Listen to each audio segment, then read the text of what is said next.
WS Prod présente une légende de la musique congo-afro, le seul et unique, Félix Wazekwa.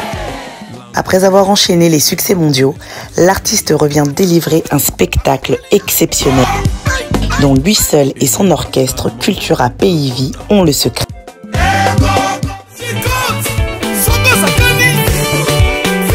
Des classiques comme la danse Fimbo, revenu plus récemment avec son tout nouveau titre Ça c'est quoi ça?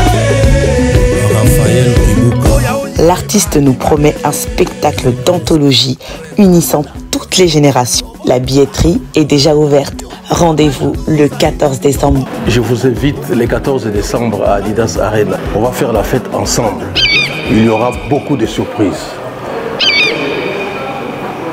105.4 FM Radio Panique Africa L'Indéclic Mbote Mingi Bandeko Balandi Mbote Nabino Banso Sika Bozwami Mbote Naboyo Bazubongo Libaku ya kolanda biso mokolo alelo Bokolimbi sama mimi apeka motote moi malili pe koti moi ma mimi kasibolo batete wa tikaki motolo libanda te e kote la ki kote alitoi nde yaki libanda bino ebi ma mimi abomba ka moi nduta mingi nduta ya kobombama me malili betaki kote ya matoi eleki na zolo nde moi grippe ningi sinzo to kasima wana nzambe ezali ko na biso yango to sali makasi penza lelo kokoma bo esika ko solola na bo ya biso mama ivete koko pesa nga mena bien pesa nga mena kitoko po masolo peza ya kitoko donc pesa pe amena moi malamu ata ko malili ezali libanda to zwi moi ngunga ya ko solola lelo po na ko yebisa bino bo ebite batalinga na balobaka mingi ndule moi masolo yango esi ezongi moto na moto ba maçon ba kosa mosala bango ki maçon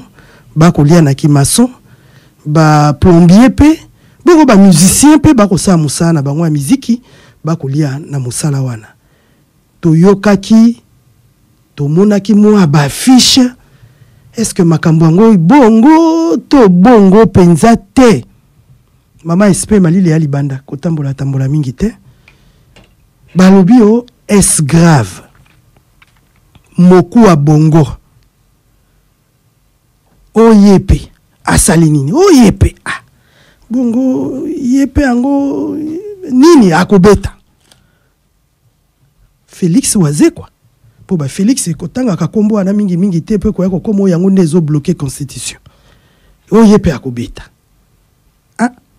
batanga kalisolo a moto soko asi akei oya zana bomoi mais balobi tozala na kondima te ye moko penza tokoyoka ye mokola pose ko ya bongo te papa bench eza bongo mama mimi tozoloba eza bongo boyoki déjà boyo balobi bazali ba représentant na ye ba komeli biso esikoyo po ba rassurer biso po ba yebisa biso te concert ya Wazekwa ezali penza mais tokoyoka mokolo nini esika nini na ngonga nini papa bench na pesi yo mbote Mbote mama mimi, mbote na balando bazolanda biso partout.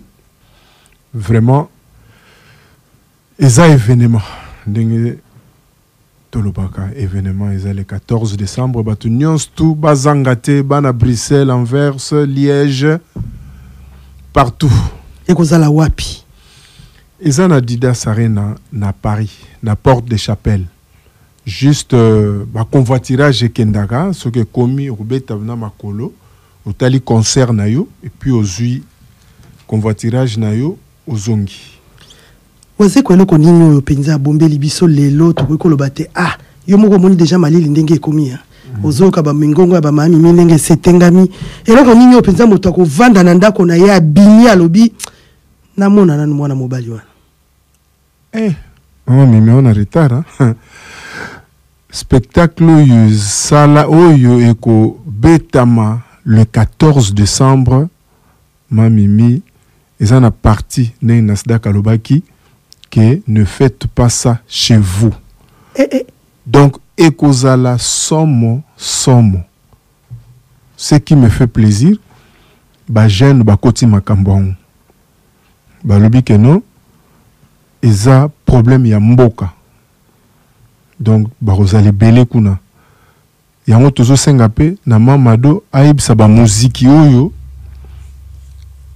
ya baninga na yeba ndeko ya yebi ke bazanga te pour tous en invité surprise et vous la Fali Ipupa à Ozanabiso et puis na enlever les rideaux tous en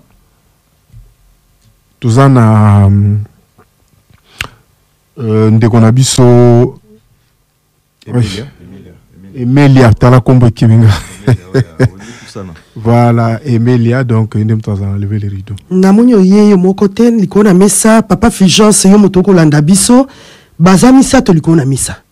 Nga namoni kaka papa Benje po ye tozalaka zalaka na ya wakasi bandeko mosusu na lingi bango moko bami loba po to ye ba soki eza na compte kaka ya waze kwa to bango pe ba ye masolo mosusu papa Emilia ye wana de ye Nasdaq yaza musicien. Pour la bien Emeli yango ata na koli penza. Na bunge Emeli kaka lobi awo. Emeli a invité na biso. C'est la première partie et puis Beyo bato bakolanda ba mituni wana sunanyo. Nazamo tema ya shimio za bolingo Mustafa. Okyo. Yo memanga motema. Okyo. Yo memanga itu dani mikabala. Nabandaka yo na ao komisinga mnazet.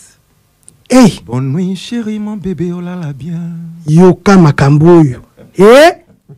Tumba Mukolona za mukolo to chabwa to na ibale.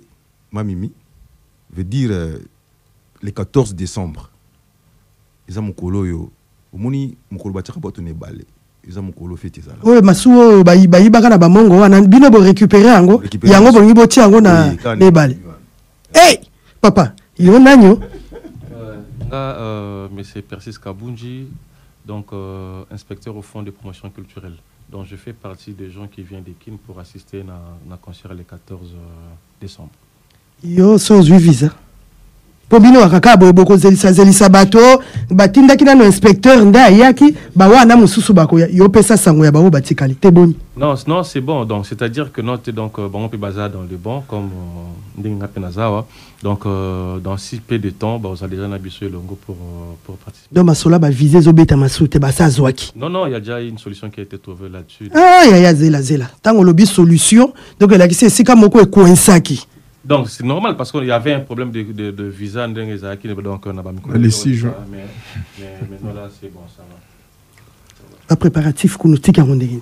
Effervescence ezandegin. Donc c'est bon moi par rapport il y a ma délégation donc moi je suis pas trop côté musical côté organisation.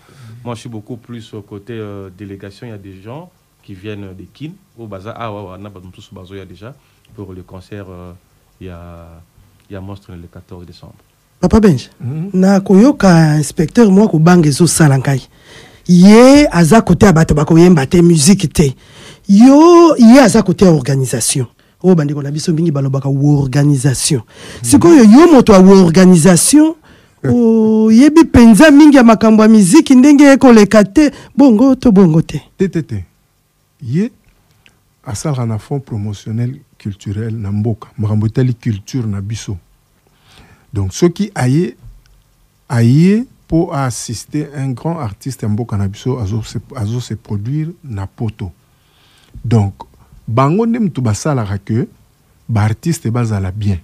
C'est pourquoi il y a une délégation moko outi qui ça et il fait partie mais sous après avant 3 jours il y a événement pour na ko soutenir Félix Wazekwa culture ya mboka na biso ningezo kende liboso. C'est pourquoi donc à sali déplacement aye na rotulisa yo lelo mbala misato. Donc o bozo yo ka wana mobile ya bato moi si na ye mado mangasa votolo bakaka. Ben exactement, pas de problème. Donc il y a pas à la carte il y a organisation. Papa Benj monte à Bruxelles na kanti aza muta représenter te bata Bruxelles a tango ba yebi malamu soko koti makosolo pona nini poni ba feli ba o mona mobali onani fali pupa beti toyoki yote o mosusu fera ko beta toyoki yote poni yo mukuwa bongo o koti makamoni poni. Non mais entre un frère et un ami le choix est clair. Félix Wazekaza frère azandeko. Donc ya moni Machamoumeni. Exactement. Donc, il y a un moment où tu as sensibiliser Bruxelles, et Zamba Libosote, tout ça là qui a autant Olympie Betaki, et ça la rappelé. Donc, les lois, tu as les sous. Que la Moussa, bande quoi Bruxelles, pour Félix Oazé quoi, bato ebele bayebi bakansaka ou moi na Paris ou te pongi na liboso la on a Bruxelles lera uti poto. C'est la raison pour laquelle yango no moni makambo nyonso tu tanga longo kisasa ye yango moni ba makambo nyonso tu soka bando sala ngwa na source aye ko trouver bon na mayele voilà aya na source alobi que était la situation zabu yango no moni lelo tozobele la bande ko nyonso tu bisika baza na coin nyonso tu baya ko mona spectacle mimi na mona ba spectacle na tala musique mais eloko salenga somo ya ko mona spectacle uzala le 14 yo mona kiango wapi mais kasi bandi na ba répétition moi ba bloga mike ba boka so ba pire to mona kango donc te yango na ce que loko bangi sanga surtout ne faites pas ça chez vous wane kozala nini papa loma na kanisi bongisa kuna bato ba kolata ka soko ba complet Adidas yo so sombi yo po lingi vengele mingi kuna makambo vengeleza te papa langa nzembo mungongo yo na yoki wana nako yoka ngope kuna po ezo pesa moi mo nyango lokwa moto alala lokwa moto ayoka na oki motuna mo tunia wa nini eza kuna na kisasa ngana uti kisasa sakola na uti kisasa na uti kosala ba préparatif nyonso kuna mais na ebisio na ebité soki osio landaki ndambo o to betaka na Olympia alandaki so remarquer na ba concert nyonso beta na poto na ninga mabete na côté spectacle ezalaka culture pays vie avec S grand monstre d'amour donc tozana ba biteni mi balé auto beta eteni liboso ezali ke eteni liboso to beta ezali ke tozo beta tozo yemba na public ezana eteni musu to beta oyo public akosala loko to telemika fixe ozo tande biso tozo loba ne faites pas ça chez vous eza pena ba chorégraphie oyo na ebité on nzamba sali mikolo en tout cas kuna na kisasa na tiki kisasa pena moto ezo pela biloko ezo lambama solo ndesko ekomi ko ya awa eye voilà solo ki ango penza poto ya soko servir bino biloko to lamina kisasa na équipe mobimba eza kuna na kisasa okuta kuna ba Jos Diena bazali ba Kalsini Luzubu okukuta Kil Padel okukuta Eclipse Mososo Eclipse solaire okuta Mboyo o danser na biso na kafu wana o ya mongo na yoka ki Malio Sombo na nzembo uti ko leka ye pa kozana kati Malio Sombo Freddy akozala na ça c'est quoi ça wana ezali morceau ya oyo to tiko bimisa mikolo to beti yango pena na kimongo to beti yango pena pona kopesa éducation na réseaux sociaux ndenge bino bolobaka bato mai bolobaka yana komo bolobaka bana mai to beti yango pena na kimongo donc to kobina kuna mabina nyonso wana nyonso bozoluka boyiba moi 207 po bato nyonso mikolo ba komika na esprit ya kimongo 207 ya fali epesi bino kipeleke seto eloko nini kimongo yango esutukeli bato nyonso mama pona koyeba kolata il faut tala moninga maele ezali mbumo balokota na ponga moninga donc pona kolata monani penza wa pembeni na ye papa Félix eloko yango nzoka pesa la contagieux na ezui na bato ka bato ba koleka boeti ezui pe na bango o sagesse nini papa ya organisation eloko nini ça kabino ko accompagner groupe penza boye et représenter ce que beaucoup zo parole kuna bo accompagner bango nanini to bino pe boye kaka po délégation vimba na kati wana bangulu baza ba meme baza bantaba baza na bintekwa eloko nini bino boye ko sana kati likambo donc comme je l'ai dit tantôt fonds de promotion culturelle les aura pour soutenir artistes donc toutes catégories confondues. Donc toza wana pour soutenir monstre par rapport il y a événement ils allaient réussir. Donc nous na part na biso ils allaient kaka promouvoir culture congolaise donc comme il fait partie de nos patrimoines aussi. Donc yango toza ko nous invitons les gens à participer. Et donc, c'est-à-dire, si je suis là, c'est-à-dire la RDC soutient Monstre d'amour, Neto Banane, et puis moi, quand la cadre, il y a ma cambo belé. Donc, nous sommes là, moi-même, je suis là pour représenter les fonds de promotion culturelle, en l'extrémisme de Madame Barbara Kanam, qui est notre DG, et ainsi que M. Didier Massela, qui est notre DGA. Donc, Toubanina et moi, Kala, depuis. Didier Massela, Zanani DGA Nabiso, directeur général adjoint. Merci pour l'information. na lingina silisa maloba epai ya papa Benje pona kotuna yo lelo oyo bolobi te oyo kosala te moto soki avandi na ndako na ye na kati ya poto na elengi ya malili na se akweta alobi sagesse oyo nayokaki apôtre na ye alobaki na radio nalandela yango nano kuna po Félix Wazekwa esengo ezalaka epai na ye mingi yaka nini sagesse omoni akoki oyemba akoki obina po ya mosala na ye me biloko na yo abwakaka wana esaka mowa monyango eloko nini yo koloba lelo papa Benje po bato babima na bandako na bango baye akotala moku wa bongo.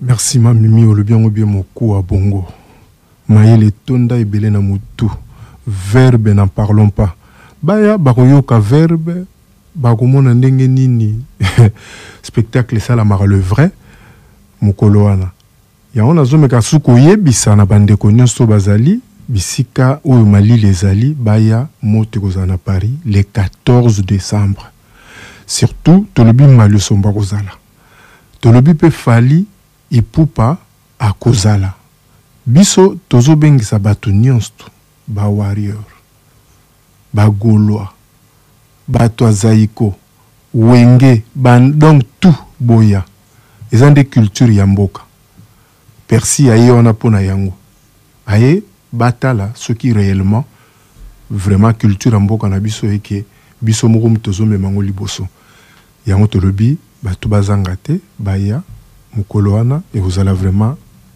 somo papa saela biso mo eloko moko en attendant papa persa pesa maloba po tozwaka déjà moi bavangu toyokaka déjà moi biloko te moyembi bayeba kaye na koyemba po to wana to toyebaki déjà mongo bakisa kaka biso lingi toka nzembo te taka tanza libana madoma ngasa poko zanga mawaye mon amour mama mimi poko zanga mawaye vraiment passion nga ezakaka kolinga ese grave ngala yebisa yo je t'aime na miso Richard Biavanga José Mabanza liken amour amour na yo etika ngala arena c'est vrai okoyoka film kozala ko betele maboko ko boza motema malamu ko boza motema malamu mutembi bien boye penza bongi bokale okoyoka nzembo ya fimbo ekozala omoni yana danse tobengaka fimbo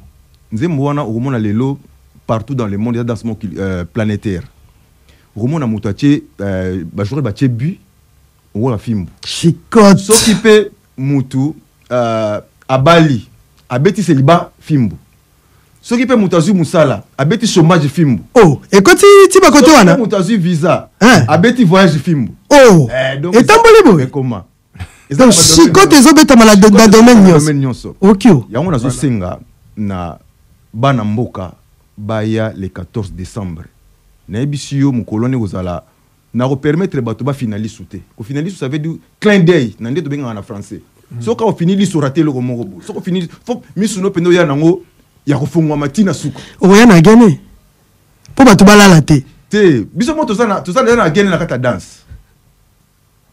agene eza déjà ah bon tant tokota ça c'est quoi ça bande ça c'est quoi ça le 14 décembre bandeko bozanga te bokanga date bien le 14 décembre balobi mais papa ben je promettais que biso que samedi prochain toko yamba Félix Wazekwa yemei pour a confirmer biso masolo pour ezala te que balobaki neti kaka viser zwamité tozana besoin ya confirmation Fabrice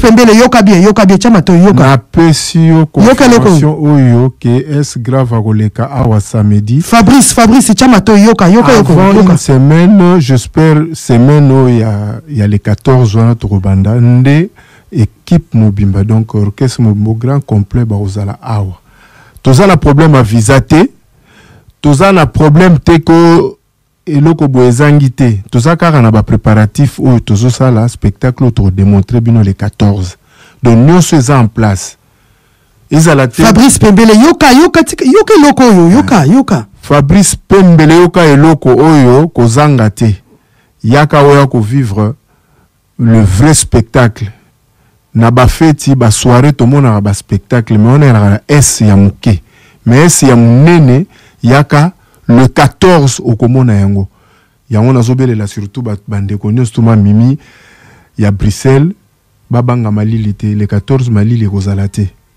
de ozala journée moko vraiment température ozala bien ba oyo ba olela surtout problème etali transport ba meka ko contacter nga o bazangi benga moyen to bazangi nini to banengi to s'organiser yo ka organisation to kende to lingite ah non mais obi nga transport salaki mobulu te de to lingi vraiment mutunyo so azala aya ko vivre événement wana to komena soka liso na biso ya mokolo ya lelo na ebite papa soko zana eloko akobakisa na likona nyonso to lobi nini to lobite. OK. Donc moi en tant que culturel, donc nous avons invité Bissonios le 14 décembre pour le concert de Monstres d'amour à Paris. Et si l'organisation au concert et l'équipe Malamou, ça sera une fierté aussi pour la République. Donc c'est-à-dire que Marambouya Monstre est allié mon côté, ça engage toute la République et Congolais nous surtout comme on dit, Marambouya Léopard. Donc merci beaucoup. Et tous les Bruxellois, les Parisiens, là où ils sont, donc je les invite. Les Joie paix. Les Joie aussi, donc donc tous ceux qui sont en Allemagne aussi, donc je vous invite à prendre part dans concert. Donc ceux qui paient les DG Christian Marie sera là de la partie, ça nous fera du bien. Madame Barbara Kanam, qui est l'actuelle DG, et M. Didier Massé, là, ça nous ferait énormément plaisir avec tout l'ensemble du Fonds de promotion culturelle. Je vous salue, merci. Donc, nous revoir le 14 décembre. Toto Bibino, Boton Diabingi, ah, il y a une classe qui va déranger ma casse. Oui, en fait, il y a autolobité. Autolobité. Ça veut dire. Papa, le mabong, c'est la rabisso film, beaucoup n'a pas babé, ça n'a pas domaine belé. Billetterie zalaka déjà polele. Billetterie ya kosomba ticket pour na kota arena za déjà polele. Soko kina kata site ya arena te, oké na Fnac. Na Fnac ba oteke la ticket. Soit na ba Carrefour ba oteke le ticket. Et puis deuxième point zanine. Concert wana biso tozo bana concert wana à partir de 18h. L'autre fois ba ya avant. Soko za na Bruxelles, Allemagne, Liège, to Hollande. Kaka na 15h, 14h, au long comme une chapelle, 3h, il y a covoiturage. Ce concert de Sili vers 23h, au cause de transport pour Zongi. Ce qu'on bouquet pour hôtel. Parce que tout ce solo, il y a tout covoiturage, taxi qu'on a à partir de 0h, 6h du matin. Ce concert de Sili à 0h, au cas où il y a pas du taxi na yo, covoiturage, au Zongi, Allemagne, partout lingi. Tout le monde bouquet pour hôtel. Parce que l'organisation est très bien par Mbouta Nenga Zali Awa, Benj. À ça, seulement, tout covoiturage, ce concert de Sili, taxi Zali Wana déjà. Toto Dibino Botondi Amingi 02 732 0450 Nzela Nabiso ya Singa le 14 décembre. Balobie Kozala Bongo Arena na Dida Kiesi. Congolais, beaucoup mission soit Dida Kiesi. Ah, Bino te Arena kuna. Arena Didas beaucoup CP la balobi est grave. Moi mobali moko lukarani makambute mais makambunde lukakaye. Yo lukaka makambute makambunde lukakayo. Omoni obandi aussi ça 02 732 0450 Ndiana Biso ya Singa.